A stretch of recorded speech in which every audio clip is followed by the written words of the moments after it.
কৃষি জমিতে সেচ নির্বিঘ্ন রাখতে প্রয়োজনে গুলশান বনানীর মতো অভিজাত এলাকায় লোডশেডিং হবে। সংসদ অধিবেশনের সমাপনী বক্তব্যে একথা জানান প্রধানমন্ত্রী শেখ হাসিনা। ঋণ খেলাপি নিয়ে সরকার প্রধান বলেন, জিয়াউর রহমানের আমল থেকে এই সংস্কৃতি চালু হয়েছে, যা এরশাদ ও খালেদা জিয়ার আমলেও বজায় ছিল। সেখান থেকে উত্তরণে সরকার কাজ করছে। গরমের কারণে বিদ্যুতের চাহিদা বেশি, উৎপাদনের রেকর্ড হলেও এই চাহিদা মেটাতে হিমশিম বিতরণ সংস্থাগুলো। লোডশেডিংয়ের ক্ষতির শিকার জমির সেচ কাজও। দ্বাদশ জাতীয় সংসদের দ্বিতীয় অধিবেশনের সমাপনী দিনে বৃহস্পতিবার নিজের বক্তব্যে এই বিষয়টি তুলে ধরেন প্রধানমন্ত্রী। বলেন, উৎপাদনে ঘাটতি হলে অভিজাত এলাকায় লোডশেডিং দেওয়া হবে। 1000 মেগাওয়াট বা 2000 মেগাওয়াট যেদিন লোডশেডিং হবে, আমার গ্রামে লোডশেডিং আর দেবে না, দেবা গুলশান, বাড়িধারা, বনানী, বড় লোকদের জায়গায়, যারা সব থেকে বেশি বিদ্যুৎ ব্যবহার করে।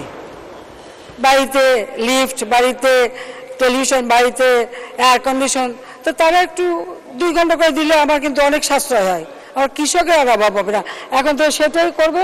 এটা মন্ত্রীকে, প্রতিমন্ত্রীকে বলছেন, তুমি যেখানে থাকো ওইখানে লোডশেডিং দেখতে চাই।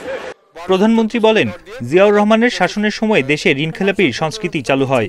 অন্য সরকারের সময়ও তা বহাল থাকে, তবে এ থেকে বের হতে চায় বর্তমান সরকার। আজকে যে কথা আসে ঋণ খেলাপি, এই ঋণ খেলাপি কালচার কখন শুরু?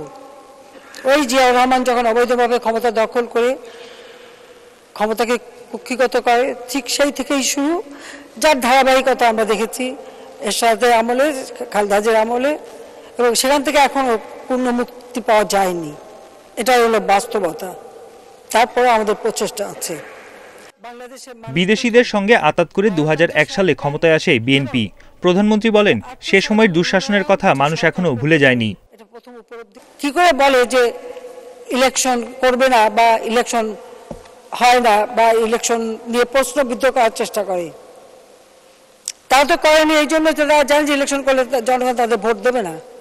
কারণ ওই 2001 থেকে 2006-এর ক্ষত মানুষের মন থেকে মুছে যায়নি, বা জিয়াউর রহমান সে অপকর্ম মুছে যায়নি। অর্থনৈতিক সংকট থেকে উত্তরণের জন্য সবাইকে উৎপাদনমুখী হওয়ার আহ্বান জানান প্রধানমন্ত্রী। কারণ একটা দেশের উন্নয়ন করতে হলে সবথেকে বন ইবনে কামাল, ইন্ডিপেন্ডেন্ট নিউজ, ঢাকা।